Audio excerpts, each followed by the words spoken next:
Hi everyone, welcome to my sewing studio.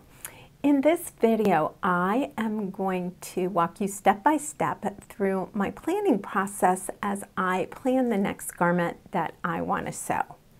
So a few weeks ago, I made a video entitled How to Sew Clothes You Love and Minimize Sewing Fails. And of course, I will put a link to that video. But in that video, I kept telling you, you need to do your homework. And so in this video, I'm going to take my own advice and I'm going to walk you step by step through that process, showing you how I do that homework. But first, let me introduce myself. I am Lisa, the owner and designer behind Pink Holly Bush Patterns, a line of children's sewing patterns, most of which include an option to add smocking, and most of which are designed for knits. But I also sew for myself all the time and my two adult daughters. So on my channel, we discuss all things smocking and sewing. And today we are talking about sewing, and I'm planning out my next sewing project. Okay, so inspiration for a sewing project generally comes from one of four areas. So let's talk about them. So the first place I find inspiration is I just see a great pattern. Maybe it's the latest indie pattern, or maybe it's just something that I've recently stumbled upon by looking through social media. But I see a pattern and I just think, boy, I really want to make that.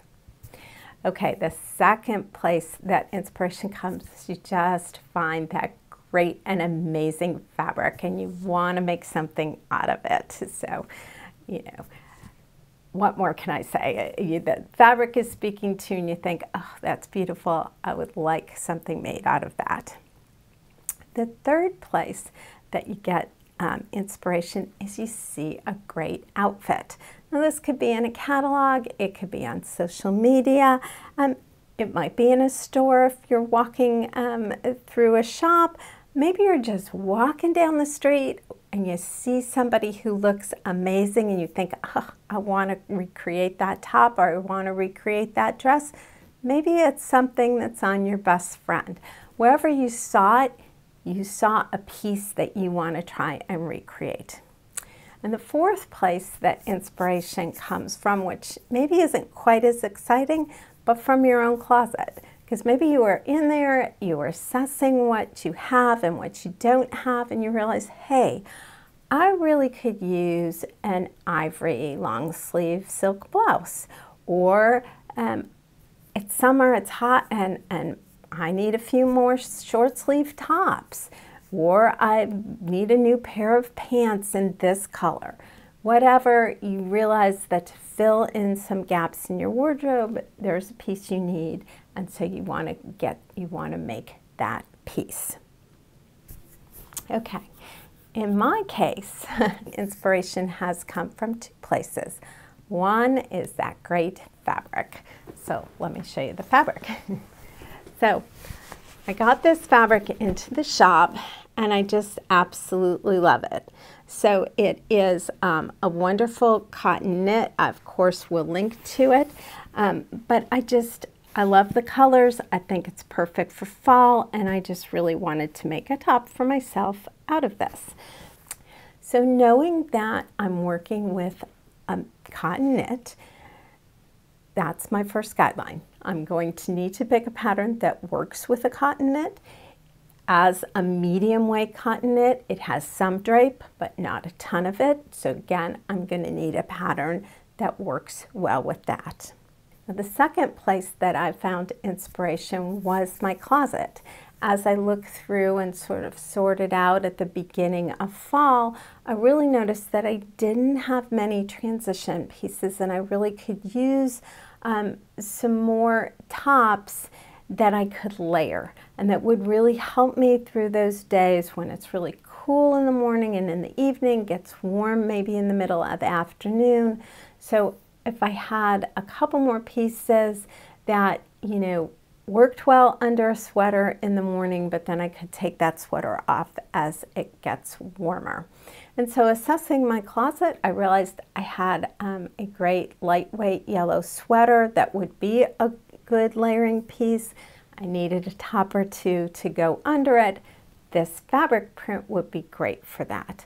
So again, that's another guideline. As I'm looking for patterns, I'm going to want something that I can layer well. So even though I kind of like a great statement sleeve, this top does not layer well. It's very uncomfortable to put under a sweater. So I want to pick a pattern that is not going to have those statement sleeves and does layer well. So the next step in picking out a pattern is assessing your personal style. And I recommend you do that by going to your closet and just picking out some of the pieces that you have that you just love. You love how you feel when you put them on. So my personal style is feminine, polished, with special design details. If you're wondering how I came up with those three things, I am a huge fan of the Everyday Style Network podcast. I will put a link to that below. I've also taken one of her courses and used her capsule wardrobe, both of which have helped me with assessing my personal style and also with the next step that we're going to get to, and that is how you like to dress your body. So there is no right or wrong here. It's just a matter of trying to figure out what you really like, what you feel good in versus what you might think looks good on other people, and sewing a garment that fits into that style. So let me show you a few things from my closet and you'll see what I mean. First, I have a couple of ready-wear blouses. So you'll notice ruffle, okay, flounce at the bottom, so definitely feminine, right? Another ruffle. I don't just want the button-down collar shirt, I want the ruffle on it. On this one, you'll notice the little ridge here. You also can see I like prints, right? I am a print gal. We do have some exceptions, but I like prints and I like some sort of little detail to the top. Couple things that I've sewn. This is the Audrey top by Sew Over It. You'll notice the bow because everything is better with the bow. But this is not a great layering piece. Some of the other blouses I showed you weren't either because of those sleeves. This is the Wixton Tova, and you'll see I put the lace detail on it. Again, makes it more feminine and just gives that little design detail. Now, it doesn't have to just be about the design details. This is just a ready-to-wear LL Bean sweater that I have, but I love the color. I feel it looks good on me. I love wearing this. It's comfortable and I feel I look good in it. Another sweater that I've made is this one, which I think is great for fall. Again, right, you see I've got one of those sort of statement sleeves, and I also like stripes. So knowing that that's my style, I'm looking for something that's going to have that little special element to it. I don't just want the basic t-shirt. If that's your style and you would like it, that would be great. Go for it. But while I want something that I layer it, I'm looking for a pattern that's going to give me a little bit more to it. So that's the first aspect of sort of assessing that style. Now, the second thing you want to pay attention to, as I mentioned, is how do you like to dress your body? So again, looking at these tops that I showed you, one of the things you might or might not notice, took me a while, but as I looked at it, one of the things that I like are tops that bring the emphasis here. I like to put the emphasis on my shoulders. I'm a pear shape, so I like to put the emphasis up here off of my hips. I also, as far as fit goes, I don't like things that are real tight, but I don't like voluminous for the most part either. So this Audrey top, I really like how it fits, but could use a little bit more ease in it. I like the Wixton Tova. Yes, it's loose fitting, but it's not. There are a lot of tops right now that are very voluminous, and I don't like that. I like something that just sort of skims. And again, you'll notice with all of these, it's bringing the emphasis. The design details are up here around my shoulders, around my face. That's things, I like things that broaden my shoulders. I'm not always crazy about a raglan. That kind of can pull it in more. So even on this sweater, where it's solid, it's a little bit of a drop shoulder, which again widens this out a little bit. On the other sweater, this one, you'll see because of the solid at the top, that and then the break with the stripes, that brings your eye right up here to the top and makes my shoulders look wider. Now that I've assessed my style and I've assessed what I want, so something that's going to have some design detail, but that design detail is going to be up here around my face, now it's time to go look for a great pattern. So the next step is one of my favorites. I've got my cup of tea, I've got my computer, and I'm just gonna spend some fun time browsing through the different sewing patterns on the different pattern companies. I'm going to start with some of my favorite indie pattern designers because I find that some of the other pattern companies can be a little sparse on their information. When I find a pattern that I like, I'm going to check Pattern Review and Instagram, and for the indie pattern designers, I'm also going to look on their blog. And in all those places, I'm looking for any comments on sizing, any difficulties sewing the pattern, but I'm also looking for what particular fabric they used, and do I like that pattern made up in that fabric. So here's to having some fun browsing, and I'll see you in a few minutes. Okay, so let's go through the patterns I found and kind of my thought process in assessing them. So first, I found 3 patterns from Style Arc. I find that their designs are really very current. I like looking through their website because they clearly identify on each of the patterns, as just as you're scrolling, they have a little circle that says whether they're for knit or wovens. You don't have to click through to know that. You can just, as you're scrolling, it makes it very easy, so I love that about them. Their directions are not always the best, so you do keep that in mind. But I went there and I found 3 patterns that I was interested in. So the first one is this Emery top. The great thing about that is it is clearly made for cotton knit, and so I think it would work great with the fabric that I've chosen. The little bit difficult thing though is, as much as I like that sleeve that kind of would bring attention up here, that I like, is it going to be a little too voluminous that it's not going to be comfortable wearing it under a sweater. So that's my one hesitation with the Emery.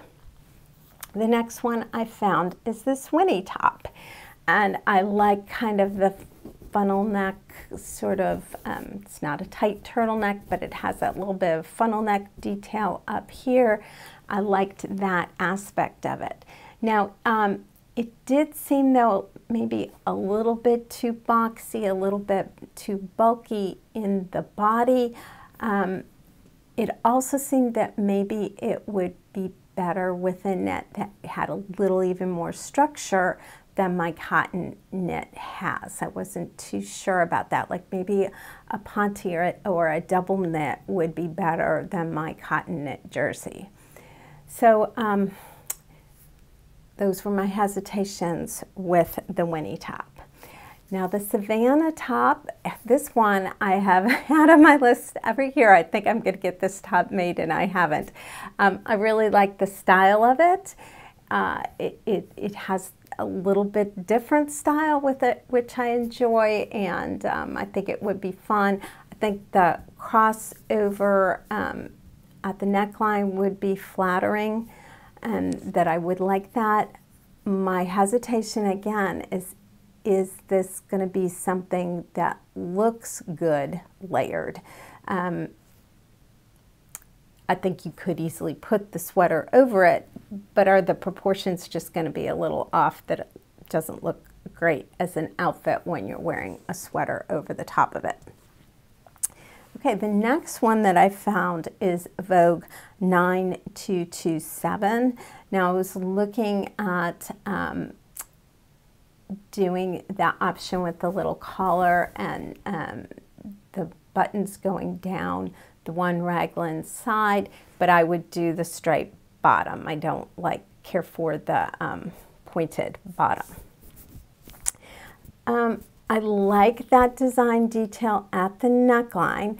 Again, my hesitation though is, am I going to like the design detail on the raglan rather than like on the shoulder, which is broadening the shoulders? This is going to pull this in a little bit more.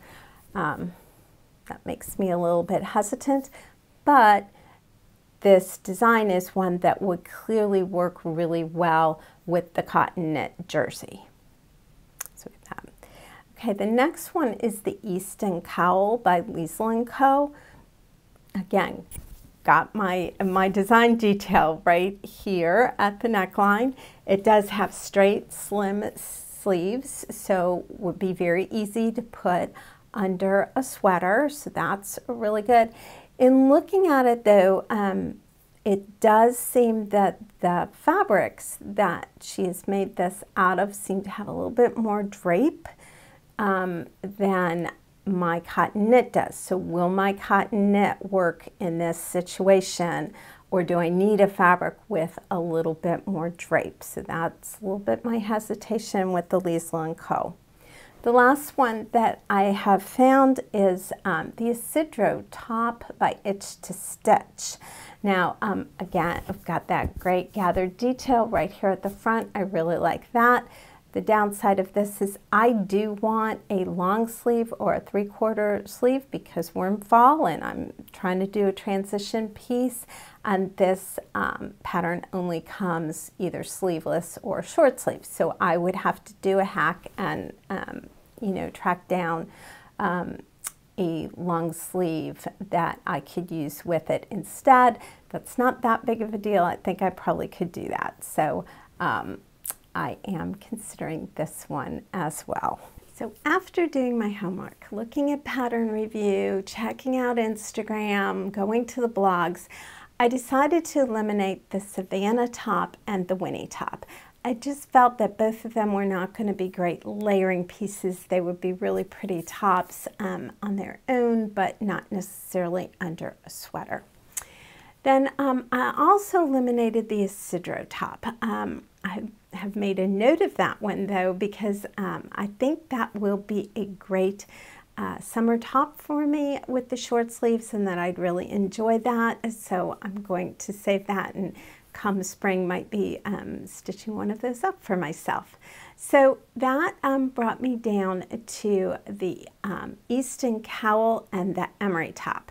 Now I was all set to go with the Emery top, but again, going to the Style Arc website, I saw this picture of one made up, and you'll notice that that sleeve is kind of more of a dramatic sleeve than I thought it would be. And so I was a little hesitant again about whether it would layer well or whether it would be really uncomfortable. On the other hand, when I went to the Liesl & Co. Website under Oliver and S, Liesl had made a video and she talks about the different top options, and she notes that the blue one that she's wearing is actually made with a cotton knit. And I also found a blog post on her website where a guest writer had also made it out of a cotton knit. I liked how it looked out of a cotton knit, so I will be making the Easton Cowl. So I've printed out my pattern. I've gone ahead and just double checked the measurements. So I've double checked the measurements here at the bust line, and I've also double checked the measurements down here at the hip line. And based on my measurements and the pattern guidelines, I printed out a small and a medium.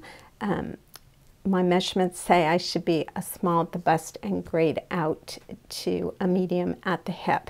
And as I took the measurements of the pattern, that is what I'm finding. So I've done my grading line here out to the hip. I've given myself a little bit at the waist and then gone out to the hip.